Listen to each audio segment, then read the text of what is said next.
चर्चा के पारित हुए, एक चर्चा हुए।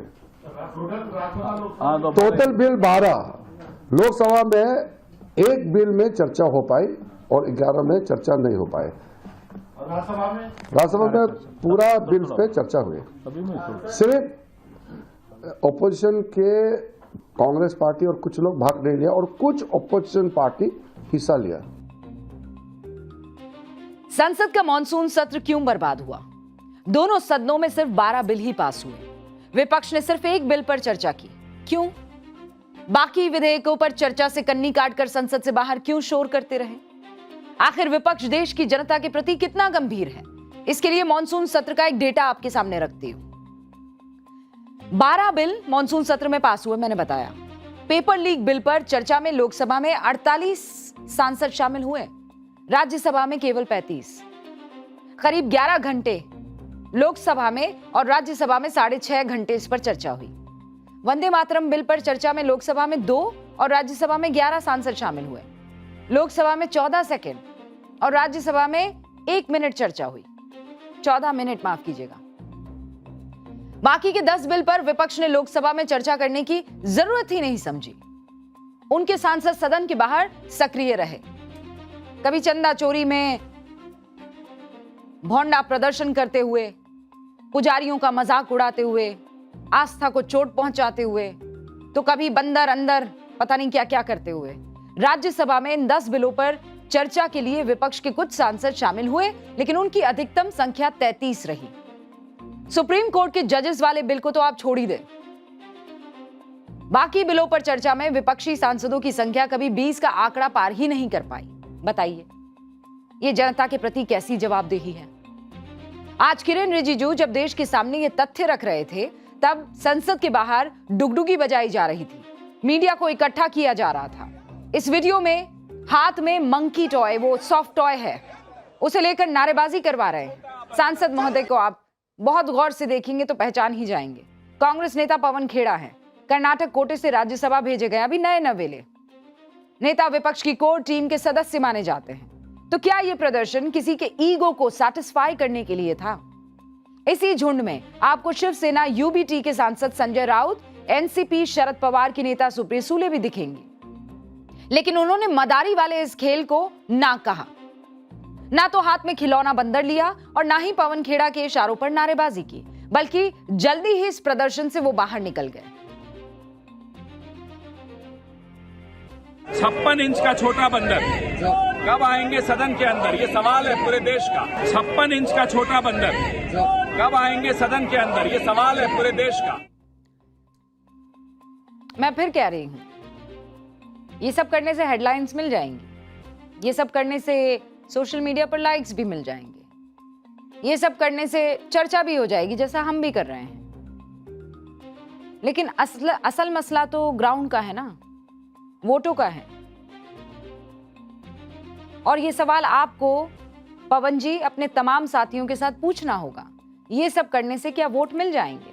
क्योंकि ये सब तो आयसा के छात्र भी करते हैं, डपली लेते हैं हाथ में, और ये तो हमने जंतर मंतर, ये कोई नया नहीं है, ये सस्ती कॉपी है। खास तौर से टूल किन्हें बनाया गया? पहली बार संसद पहुंचे सदस्यों को शायद दिमाग में रहा होगा कि अगर देश भर से तीखी प्रतिक्रिया आएगी तो इनके नाम पर बात घुमा देंगे, प्रधानमंत्री से इनकी नादानी भी माफ करने की अपील कर देंगे। यहाँ बीजेपी सांसद गिरिराज जो बात कह रहे हैं वो भी आपको गौर से सुननी चाहिए। देखिए, ये दुर्भाग्यपूर्ण है। ये काम तो हम भी कर सकते थे। राहुल गांधी का कुछ पुतला लेकर के दिखा सकते थे, सोनिया गांधी का या फिर किसी और का उनके, लेकिन ये नीचता की हद है। हालांकि गिरिराज सिंह कई बार ऐसे बयान देते हैं जो खुद कंट्रोवर्सी में पड़ते हैं, लेकिन आज जो बात कह रहे हैं कि अगर हम कर लेते तो अच्छा है। गिरिराज सिंह ने यह बात साफ कर दी, क्योंकि संसद परिसर में मदारी वाले प्रदर्शन पर देश सन्न है और टीम राहुल अपनी पीठ थपथपा रही है। इसे रचनात्मक कांग्रेस प्रकोष्ठ का अभियान बता रही है, जिसके अधिवेशन में राहुल गांधी ने यह दावा किया कि अर्थव्यवस्था, रोजगार, गरीबी, असमानता, पर्यावरण, विकास, विस्थापना, प्रदूषण, शिक्षा, स्वास्थ्य, न्याय, अधिकार, संस्कृति और शोध जैसे जनता के हर मुद्दे पर लंबी चर्चा की गई। और वो चर्चा में आप देख रहे थे किसी दूसरे देश की राष्ट्रीय अध्यक्ष का ऐसे गले लिपट के कैसे मजाक उड़ाया जा रहा था। कांग्रेस सांसदों के हाथ में बंदर खिलौना, यहां राहुल जी झप्पी दे रहे हैं, फिर मजाक उड़ाते हुए तंज कसते हुए उन्हीं का एक साथी आकर बोल रहा है मुझे आपने मेलोनी समझकर तो नहीं हक किया ना। ये रचनात्मक कांग्रेस है राहुल जी, आपकी रचनात्मक, इसे रचना कहेंगे आप अपनी। वैचारिक विरोध को लेकर क्रिएटिविटी की ऐसी दरिद्रता बताइए आपको पहले कब मिली? सड़क पर होने वाले प्रदर्शन को लेकर संसद परिसर में पहुंच जाना कहां की मैच्योरिटी है? ये नारे तो एक खास विचारधारा के छात्र संगठनों के थे ना, इसकी सस्ती कॉपी फिर कह रही हूं। ये तो लेफ्ट गैंग का टूल किट कहते हैं ना आप लोग। हाथ में डफली, जुबा पर गाली, अपने ही विवादित नारों पर ताली। राहुल गांधी ने संसद के समापन के दिन जिन पवन खेड़ा को इस बंदर को हाथ में लेकर अंदर अंदर नारे लगाते हुए देखा, इस चीज के लिए क्या उनको चुना था? ये वो रचना है जिसका वादा शायद इन्होंने किया था। नारेबाजी भी लेफ्ट गैंग की, एक तरह से ऐलान कर दिया कि कांग्रेस का वामपंथीकरण हो चुका है। इन तस्वीरों पर आप गौर कीजिए, एक एसएफआई के प्रदर्शन की तस्वीर, स्टूडेंट फेडरेशन ऑफ इंडिया के प्रदर्शन की। उन्होंने जंतर मंतर पर इसे आजमाया था। लेफ्ट और उससे जुड़े संगठनों का विरोध प्रदर्शन ऐसे ही होता है जिसमें मुद्दों के नाम पर पर्सनल अटैक होता है। राहुल और उनकी कांग्रेस अब इसे अपना टूल बना रही है। ये भूल कर कि ऐसे प्रदर्शनों ने लेफ्ट को कहीं का नहीं छोड़ा। जेएनयू जैसी यूनिवर्सिटीज जो लेफ्ट का गढ़ हुआ करते थे, वहां भी ऐसे प्रदर्शनों की गूंज अब ठंडी पड़ गई है और राहुल जी इसे फ्रंट फुट पर खेल रहे हैं। इसे खोखलापन कहेंगे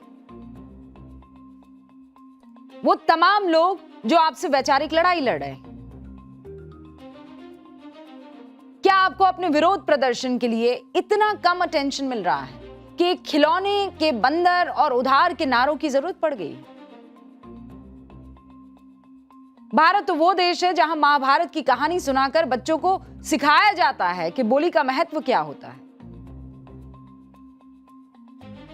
इस मॉनसून सत्र में पप्पू यादव ने भी, आपने देखा किस तरीके से हिंदू धर्म की आस्था का मजाक उड़ाया। समाजवादी पार्टी के रामगोपाल यादव को अच्छा नहीं लगा और आज विपक्ष के सांसद जो कर रहे थे उस पर उनके ही सहयोगी बचाव कर रहे थे। बचाव इनफैक्ट नहीं कर पा रहे थे। आप सुनिए धर्मेंद्र यादव। आज जो प्रदर्शन किया गया, बंदर लेकर आया गया, जिस तरह के नारे लगाए गए, इसके बारे में मैं इसलिए कुछ नहीं कह सकता हूं क्योंकि मेरी पार्टी का एजेंडा ये था, वो शायद कांग्रेस के साथ ही लाए थे। बेहतर हो आप उनसे पूछेंगे तो वो बेहतर डिक्टेट करें। संसद परिसर में जब विपक्षी सांसदों की विवादित नारेबाजी चल रही थी, पवन खेड़ा जब हाथ में बंदर लेकर तमाम तरीके के नारे दे रहे थे, तो मौके पर मौजूद मीडिया कर्मी ये बताते हैं कि वहां से प्रियंका गांधी गुजरते हुए जब इसे देख रही है तो वो इशारा करती हैं कि डोंट डू इट, या मुझे हिस्सा मत बनाइए, क्योंकि नोबडी नोज वो क्या कहना चाहती थी, लेकिन उनका इशारा जो था ऐसे नकारात्मक था। सोशल मीडिया पर प्रियंका गांधी का एक बयान भी उस वक्त चल रहा था, उसकी 2 लाइनें आपको सुना देती हूँ। इनकी जो एकदम मतलब ये जो मानसिकता है उसका प्रदर्शन है कि बीजेपी की विचारधारा क्या है, आरएसएस की विचारधारा क्या है। इसका खंडन होना चाहिए, प्रधानमंत्री जी को इसका खंडन करना चाहिए और माफी मांगनी चाहिए। उन्होंने कहा कि ये मानसिकता उनकी मानसिकता का प्रदर्शन है। उनके हाव भाव से लग रहा था कि उनको पसंद नहीं आ रहा ये जो बयान वो दे रही है। एक बार गई तो मैं भी चौंक गई, लगा कि वो संसद परिसर में मदारी वाले खेल पर बोल रही हैं, लेकिन अगले ही पल मेरा भ्रम मिट गया। सोशल मीडिया में खबर थी कि प्रियंका ने नारेबाजी सुनी तो इशारे में मना कर दिया। उसके बाद ऐसा लगता कि प्रियंका गांधी ने इस पर बयान दिया, लेकिन ये बयान तो एक दूसरे ही हिस्से का था। प्रियंका गांधी का ये बयान कांग्रेस के मदारी वाले खेल पर नहीं था। वो पीएम से माफी की मांग कर रही थी मामला दलित अपमान का था। कांग्रेस पार्टी के अध्यक्ष मल्लिकार्जुन खड़गे से जुड़ा हुआ वो मामला था। मल्लिकार्जुन खड़गे ने आज ट्वीट करके बताया कि उत्तराखंड में हल्द्वानी के जिस रामलीला मैदान में 5 अगस्त को उनकी सभा हुई थी, वहां हवन किया गया, उसका शुद्धिकरण किया गया और यह बीजेपी प्रायोजित था। इस मामले में आरोपियों पर छुआछूत कानून के तहत कार्रवाई होनी चाहिए, उनकी गिरफ्तारी होनी चाहिए। यह मल्लिकार्जुन खड़गे का बयान था, जिस पर प्रियंका गांधी की यह तीखी प्रतिक्रिया थी। लेकिन अगर आप उसे एक बार फिर सुनेंगे तो आपको इस बात का एहसास हो जाएगा कि किसी भी तरह का भोंडापन, किसी भी तरह का ऐसा काम जो कि सामाजिक लेवल पर शोभा नहीं देता, उस पर ऐसे ही बयान आने चाहिए। बीजेपी इस पर साफ कर चुकी है कि जिन लोगों ने, जिन संगठनों ने वहां पूजा की, उससे हमारा कोई कनेक्शन नहीं है। वो सनातनी संगठन हो सकते हैं, उन्होंने अपनी धार्मिक मान्यताओं के मुताबिक वहां पूजा की होगी। लेकिन बड़ा सवाल तो यह है कि अगर मामला 8 अगस्त का है तो फिर 13 अगस्त यानी संसद के समापन के दिन खड़गे उसे क्यों मुद्दा बना रहे हैं? प्रियंका उसे क्यों तूल दे रही हैं? दलित पॉलिटिक्स। सवाल यह है कि प्रधानमंत्री नरेंद्र मोदी, जिनके नाम पर तरह तरह के प्रदर्शन ये लोग कर रहे हैं, क्या वो इस तरह का विक्टिम कार्ड नहीं खेल सकते? सवाल यह है कि क्या संसद में नीट लाठीचार्ज की चर्चा से भागने के बचाव में यह सब किया जा रहा है?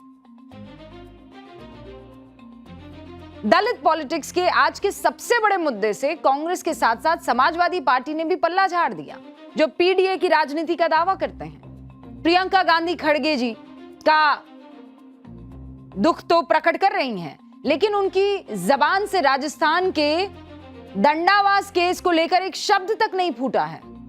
14 मई 2015 को राजस्थान के नागौर जिले के दंडावास गांव के वहां जमीन विवाद में 5 दलित समेत 6 लोगों को ट्रैक्टर से कुचलकर मार दिया गया। 11 साल बाद कोर्ट से उसका फैसला आया, इसी 5 अगस्त को, जिसमें स्पेशल कोर्ट ने सभी आरोपियों को बाइज्जत बरी कर दिया था। दलित समाज तभी से लगातार मांग कर रहा है कि यह मुद्दा संसद में उठे, यह मुद्दा संसद में विपक्ष को उठाना चाहिए और सरकार को भी उठाना चाहिए। लेकिन हम ऐसा कब करेंगे? हमें तो फुर्सत ही नहीं है बंदर अंदर और मेलोनी वाले ड्रामे से। यह मुद्दा मायावती की पार्टी बीएसपी ने जरूर उठाया। बीएसपी के एकमात्र सांसद रामजी गौतम संसद के संज्ञान में वो ये बात लेकर आते हैं। कांग्रेस को संसद में ड्रामेबाजी और ये मदारी का खेल दिखाने से फुर्सत अगर मिलती तो दलित समाज से जुड़े इस महत्वपूर्ण केस पर जरूर उनका ध्यान जाता। और इसलिए यह भी समझ आ रहा है कि उत्तराखंड में खड़गे के कथित अपमान का मुद्दा और कुछ नहीं, जनता के सामने विक्टिम कार्ड का नया दाव है, ताकि मॉनसून सत्र बर्बाद करने का सवाल पूछा ही ना जाए, नौटंकी के नाम पर बड़े बड़े मुद्दे छिप जाए। 20% से कम काम हुआ है, इसकी जवाबदेही बताइए किसकी है?